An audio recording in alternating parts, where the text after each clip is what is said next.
ನಮಸ್ತೆ, ನೀವು ನೋಡ್ತಾ ಇದ್ದೀರಾ ಫಿಲ್ಮ್ ಬೀಟ್ ಕನ್ನಡ. ನಾನು ಯಶವಂತ್. ಈಗ ತಾನೇ ಲವ್ ಮಾಕ್ಟೇಲ್ 3 ಸಿನಿಮಾ ನೋಡ್ಕೊಂಡ್ ಬಂದೆ. ಸೊ ಒಂದ್ ಕಡೆ ದುರಂಧರ್ ಅಬ್ಬರ ಜಾಸ್ತಿ ಆಗ್ತಾ ಇದೆ, ಇನ್ನೊಂದ್ ಕಡೆ ಕನ್ನಡದ ನಮ್ಮ ಲವ್ ಮಾಕ್ಟೇಲ್ 3 ಕೂಡ ರಿಲೀಸ್ ಆಗಿದೆ.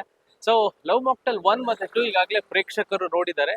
ಸೊ ಈ ಒಂದು ಸೀಕ್ವೆನ್ಸ್ ಗೆ ಇದೆಯಲ್ಲ, ಡಾರ್ಲಿಂಗ್ ಕೃಷ್ಣ ನಿರ್ದೇಶನದ ಲವ್ ಮಾಕ್ಟೇಲ್ ಈ ಸೀಕ್ವೆನ್ಸ್ ಗಳಿಗೆ ಅದರದೇ ಆದಂತ ಒಂದಷ್ಟು ಫ್ಯಾನ್ ಬೇಸ್ ಗಳಿದೆ. ಸೊ ಹಂಗಾಗಿ ಲವ್ ಮಾಕ್ಟೇಲ್ 3 ಏನ್ ಎಕ್ಸ್ಪೆಕ್ಟ್ ಮಾಡಬಹುದು, ಏನ್ ವಿಶೇಷತೆ ಅನ್ನೋದಕ್ಕಿಂತ ನೆಕ್ಸ್ಟ್ ಏನ್ ಆಗಬಹುದು ಅನ್ನೋ ಒಂದು ಕ್ಯೂರಿಯಸ್ ಕೂಡ ಇರುತ್ತೆ.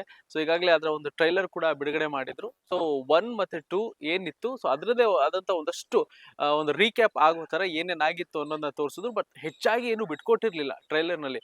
ಸೊ ಹಂಗಾಗಿ ಒಂದು ಕುತೂಹಲ ಇತ್ತು ಏನ್ ಆಗತ್ತೆ ಅಂತ. ಬಟ್ ಸೀಕ್ವೆನ್ಸ್ ಆಗಿರೋದ್ರಿಂದ ಹಿಂದೆ ಏನಾಗಿತ್ತು ಅಂದ್ರೆ 2 ಎಂಡ್ ಆಗೋದು ಎಲ್ಲಿ ಅಂತಂದ್ರೆ ಒಂದು ಚಿಕ್ಕ ಪಾಪು ಬರುತ್ತೆ. ಸೊ ಅದ್ರ ಹೆಸರು ರಮ್ಯಾ ಅಂತ ಇರುತ್ತೆ. ಸೊ ನಿಧಿ ಅಂತ ಕರೆದು ಆ ಒಂದು ಚಿಕ್ಕ ಪಾಪುನ ಅಡಾಪ್ಟ್ ಮಾಡ್ಕೊಳ್ಳೋ ರೀತಿಲಿ ಇರುತ್ತೆ. ಸೊ ಇಲ್ಲಿ ಲವ್ ಮಾಕ್ಟೇಲ್ 3 ನಲ್ಲಿ ಬಂದ್ರೆ, ಸೊ ಆ ಮಗುಗೆ ಆಲ್ರೆಡಿ 7 ವರ್ಷ ಆಗಿರುತ್ತೆ, ಸ್ಕೂಲ್ಗೆ ಹೋಗ್ತಾ ಇರುತ್ತೆ. ಒಂದಷ್ಟು ತರ್ಲೆ ತುಂಟಾಟ ಪ್ರತಿಯೊಂದು ಕೂಡ ಮಾಡುವಂತ ಆ ಒಂದು ಮಗು, ಅದನ್ನ ನೋಡಕ್ಕೆ ಒಂದು ಮಜಾ ಇರುತ್ತೆ, ಖುಷಿ ಇರುತ್ತೆ. ಅಷ್ಟ್ರ ಮಟ್ಟಿಗೆ 3 ನಲ್ಲಿ ತೋರಿಸಿದ್ದಾರೆ.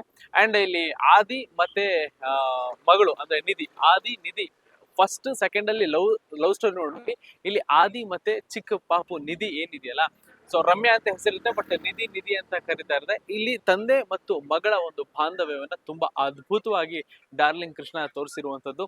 ಇನ್ನ ಅಂದ್ರೆ ಆದಿತ್ಯ, ಡಾರ್ಲಿಂಗ್ ಕೃಷ್ಣ ಅಂದ್ರೆ ಆದಿತ್ಯ. ಸೊ ಇನ್ನು ಆದಿತ್ಯನ ನಾವು ಈ ಸಿನಿಮಾದಲ್ಲಿ ಒಬ್ಬ ಮೆಚ್ಯೂರ್ಡ್ ತಂದೆಯಾಗಿ ನೋಡ್ತೀವಿ. ಬಿಕಾಸ್ ಲವ್ ಮಾಕ್ಟೇಲ್ 1 ಅಲ್ಲಿ ತರ್ಲೆ ತುಂಟಾಟ, ಲವ್ ಬ್ರೇಕಪ್ ಆಗುವಂತ ಆದಿನ ನೋಡ್ತೀವಿ. ಸೆಕೆಂಡ್ ಒಬ್ಬ ಡಿಪ್ರೆಸ್ಡ್ ಆದಿನ ನೋಡ್ತೀವಿ. ಬಟ್ ಈ ಮೂರನೇದಲ್ಲಿ ಇದೆಲ್ಲ ಕಂಪ್ಲೀಟ್ ಚೇಂಜ್. ಆದಿನ ನಾವು ನೋಡೋದು ಹೆಂಗೆ ಅಂತಂದ್ರೆ ಒಬ್ಬ ಮೆಚ್ಯೂರ್ಡ್ ತಂದೆ ಪಾತ್ರದಲ್ಲಿ ಆದಿ ಕಾಣಿಸ್ಕೊಂಡಿದ್ದಾರೆ, ಸೈಲೆಂಟ್ ಆಗಿರ್ತಾರೆ. ಅಂಡ್ ಈ ಫಸ್ಟ್ ಸೆಕೆಂಡ್ ಅಲ್ಲಿಗಿಂತ ಒಂದು ವಿಭಿನ್ನ ರೀತಿಯಲ್ಲಿ ಇಲ್ಲಿ ಕಾಣಿಸ್ಕೊಂಡಿರುವಂತದ್ದು. ಹಾಗಾಗಿ ಇಷ್ಟ ಆಗ್ತಾ ಹೋಗ್ತಾರೆ. ಒಬ್ಬ ತಂದೆಯಾಗಿ, ಒಬ್ಬ ಮೆಚ್ಯೂರ್ಡ್ ತಂದೆಯಾಗಿ ಹೆಂಗಿರ್ಬೇಕು ಅನ್ನೋದನ್ನ ಇಲ್ಲಿ ತೋರಿಸಿದ್ದಾರೆ. ಕಂಪ್ಲೀಟ್ ಆಗಿ ಫಸ್ಟ್ ಹಾಫ್ ನಿಮ್ಗೆ ತುಂಬಾ ಚೆನ್ನಾಗಿ ಹೋಗುತ್ತೆ. ಒಂದು ಸ್ಕೂಲಲ್ಲಿ ತರಲೆ ತುಂಟಾಟ ಮಾಡುವಂತ ಒಂದು ಹುಡುಗಿಗೆ ಅಲ್ಲಿನ ಟೀಚರ್ ಗಳಾಗಿರ್ಬೋದು, ಒಂದಷ್ಟು ಕಂಪ್ಲೇಂಟ್ ರೈಸ್ ಆದಾಗ ಪೇರೆಂಟ್ಸ್ ನ ಕರೆದು ಯಾವ ರೀತಿಯಾಗೆಲ್ಲ ಮಾತಾಡ್ತಾರೆ, ಇದನ್ನೆಲ್ಲ ತುಂಬಾ ತಮಾಷೆಯಾಗಿ ತಗೊಂಡೋಗಿದ್ದಾರೆ. ಅಂಡ್ ಫಸ್ಟ್ ಹಾಫ್ ಕಾಮಿಡಿ ಸಾಕಾಗಿದೆ. ಇಲ್ಲಿ ಕಾಮಿಡಿ ಇದೆ, ಎಮೋಷನ್ಸ್ ಇದೆ, ಅಂಡ್ ಒಂದು ತಂದೆ ಮಗಳ ಒಂದು ಪ್ರೀತಿ ಬಾಂಧವ್ಯ ಕೂಡ ಈ ಕಂಪ್ಲೀಟ್ ಸಿನಿಮಾದಲ್ಲಿ ತೋರಿಸುವಂತದ್ದು. ಸೊ ಸೆಕೆಂಡ್ ಹಾಫ್ ನಿಮ್ಗೆ ಹೇಗ್ ನಿಂತ್ಕೊಳ್ಳುತ್ತೆ ಅಂತ ಅಂದ್ರೆ, ಈ 7 ವರ್ಷದಿಂದ ಏನು ಆ ಒಂದು ಮಗುನ ಡಾರ್ಲಿಂಗ್ ಕೃಷ್ಣ ಇಲ್ಲಿ ಸಾಕ್ತಾ ಇರ್ತಾರೆ ಒಬ್ಬ ತಂದೆಯಾಗಿ. ಸೊ ಅಲ್ಲಿಗೆ ನಿಧಿ ಅನ್ನೋ ಒಂದು ಹೆಸರು, ಜೊತೆಗೆ ರಮ್ಯಾ ಅನ್ನೋ ಒಂದು ಹೆಸರು, ಇಷ್ಟು ವರ್ಷಗಳ ಕಾಲ ಆ ರಮ್ಯಾ ಅನ್ನೋ ಹೆಸರನ್ನೇ ಮರ್ತೋಗ್ಬಿಟ್ಟು ನಿಧಿ ಅಂತ ಏನ್ ಕರೀತಾ ಇರ್ತಾರೆ, ಅಲ್ಲಿಗೆ ಆ ಹೆಸರು ನಿಧಿ ಅಲ್ಲ ರಮ್ಯಾ ಅಂತ ಒಬ್ಬ ವ್ಯಕ್ತಿ ಬಂದು ಹೇಳಿದಾಗ ಅಲ್ಲಿ ಒಂದು ದೊಡ್ಡ ಟ್ವಿಸ್ಟ್ ತಗೊಳುತ್ತೆ. ಸೆಕೆಂಡ್ ಹಾಫ್ ಕಂಪ್ಲೀಟ್ ನಿಮ್ಗೆ ಆ ಮಗುನೇ ಬಿಟ್ಕೊಡ್ಬೇಕು ಅನ್ನೋ ಒಂದು ಲೆವೆಲ್ಗೆ ಬಂದ್ಬಿಡುತ್ತೆ. ಅಲ್ಲಿ ಒಂದಷ್ಟು ಕೋರ್ಟ್ನ ಒಂದಷ್ಟು ಡ್ರಾಮಾಗಳು ನಡೆಯುತ್ತೆ. ಆ ಡ್ರಾಮಾ ತುಂಬಾ ಮಜವಾಗಿದೆ. ಕೆಲವೊಂದು 2-3 ಕ್ಯಾರೆಕ್ಟರ್ಗಳು ಹೊಸದಾಗಿ ಈ ಒಂದು ಸೀಕ್ವೆಲ್ ಅಲ್ಲಿ ಬಂದು ಸೇರ್ಕೊಳ್ಳುತ್ತೆ. ಆ ಒಂದು ಕ್ಯಾರೆಕ್ಟರ್ ಒಂದು ರೀತಿಯಲ್ಲಿ ಮಜಾ ಕೊಡುತ್ತೆ. ಇನ್ನೆರಡು ಕ್ಯಾರೆಕ್ಟರ್ಗಳು ಏನಿದೆಯಲ್ಲ ತುಂಬಾ ತೂಕ ಇರುವಂತ ಕ್ಯಾರೆಕ್ಟರ್ ಅಂತ ಹೇಳ್ಬೋದು. ಬಟ್ ಹೇಳಕ್ ಹೋಗಲ್ಲ, ಕಂಪ್ಲೀಟ್ ರಿವೀಲ್ ಮಾಡ್ದಂಗೆ ಆಗ್ಬಿಡುತ್ತೆ. ಸೊ ಫೈನಲಿ ಒಂದ್ ಸಾಂಗ್ ಕೂಡ ಬರುತ್ತೆ, ಒಬ್ಬಂಟಿ ಅದೇ ನಾ ಅಂತ. ಇದನ್ನೆಲ್ಲ ನೋಡಿದಾಗ ಕಂಪ್ಲೀಟ್ ಆಗಿ ಆ ಮಗಳು ಡಾರ್ಲಿಂಗ್ ಕೃಷ್ಣ ಅಂದ್ರೆ ಅವರ ತಂದೆ ಜೊತೆಗೆ ಇರ್ತಾರ, ಇಲ್ಲ ಅಂತಂದ್ರೆ ಅಡಾಪ್ಟ್ ಮಾಡ್ಕೊಂಡಿರೋದ್ರಿಂದ ಅವರ ಒರಿಜಿನಲ್ ಅಮ್ಮ ಕೂಡ ಅಪ್ಪ ಅಲ್ಲಿ ಬಂದಾಗ ಹೆಂಗ್ ಹೋಗುತ್ತೆ ಕತೆ ಅನ್ನೋದು ತುಂಬಾ ನೀಟಾಗಿ ಚೆನ್ನಾಗಿ ತೋರಿಸಿದ್ದಾರೆ. ಕ್ಲೈಮ್ಯಾಕ್ಸ್ ಮಾತ್ರ ತುಂಬಾ ಅಲ್ಟಿಮೇಟ್ ಆಗಿದೆ.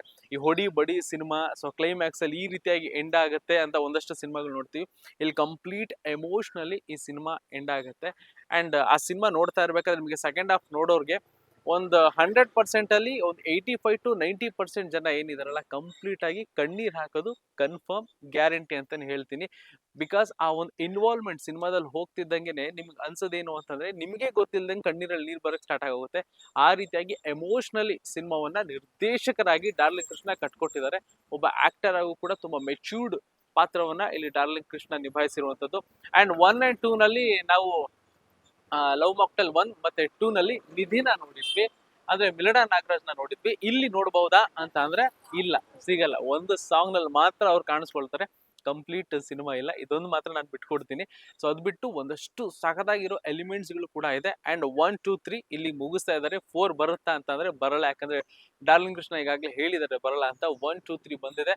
ಅಂಡ್ ಇದ್ರದೇ ಆದಂತ ಒಂದು ಫ್ಯಾನ್ ಬೇಸ್ ಇದೆ ಅಂತ ಹೇಳಿದೆ. ನಿಮಗಂತೂ ಇದು ಕಂಪ್ಲೀಟ್ ಎಮೋಷನಲ್ ಸಿನಿಮಾ ಅಂತ ಹೇಳ್ಬೋದು. ಫ್ಯಾಮಿಲಿಯವರು ಆರಾಮಾಗಿ ಕಣ್ಣು ಮುಚ್ಕೊಂಡು ಈ ಸಿನಿಮಾಗೆ ಹೋಗ್ಬೋದು. ಸಖತ್ತಾಗಿದೆ ಸಿನಿಮಾ. ಅಂಡ್ ಒಂದಷ್ಟು ಡಮಾಲ್ ಡೆಮಿಲ್ ದುರಂದರ್ ನೋಡಾದ್ಮೇಲೆ ಒಂದ್ ಒಳ್ಳೆ ಸಿನಿಮಾ ಬೇಕಪ್ಪ ಯುಗಾದಿಗೆ, ಒಂದ್ ಒಳ್ಳೆ ಫ್ಯಾಮಿಲಿ ಎಲ್ಲ ಕುತ್ಕೊಂಡು ನೋಡುವಂತ ಸಿನಿಮಾ ಬೇಕು ಅಂತಂದ್ರೆ ಲವ್ ಮಾಕ್ಟೈಲ್ 3 ನಿಮಗೋಸ್ಕರ ಇದೆ. ನನಗಂತೂ ಸಿನಿಮಾ ಇಷ್ಟ ಆಯ್ತು, ನಿಮ್ಗೂ ಇಷ್ಟ ಆಗುತ್ತೆ ಅಂತ ಅನ್ಕೊಳ್ತಾ ನೀವು ಕೂಡ ನಿಯರೆಸ್ಟ್ ಥಿಯೇಟರ್ ಹೋಗಿ ಸಿನಿಮಾ ನೋಡಿ ಅಂತ ಹೇಳ್ತಾ, ಈ ರಿವ್ಯೂ ನಿಮ್ಗೆ ಇಷ್ಟ ಆಗಿದ್ರೆ ಕಮೆಂಟ್ ಮಾಡಿ.